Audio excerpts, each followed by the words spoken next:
Welcome to Luca and Miguel. Enjoy the video. Start by backing up your important files to an external drive. Use a drive with at least 20 GB free space. Close all applications and save any open documents before proceeding.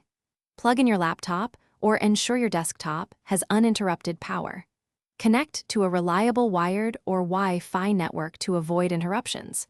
Check device drivers and free up 10 to 15 GB of temporary space before updating. Open Settings and navigate to Update and Security to begin the update process.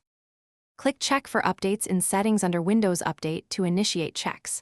Allow Windows to download updates automatically and monitor the progress. Do not interrupt the download process until it reaches 100%. If prompted, accept license agreements and review update details before installing. Install recommended cumulative, security, and driver updates first for stability. Optional feature updates can be deferred unless you need new functionality immediately. Keep your device connected to power. After installation completes, Windows will prompt you to restart. Restart when convenient. Allow Windows to perform automatic reboots and configuration after the restart sequence. Do not power off the device while installation messages are displayed on screen.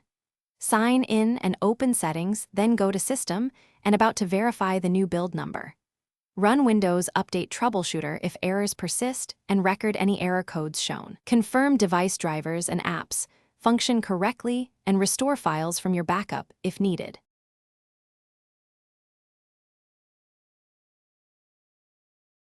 Thanks for watching and please subscribe. It's the best investment you'll ever make.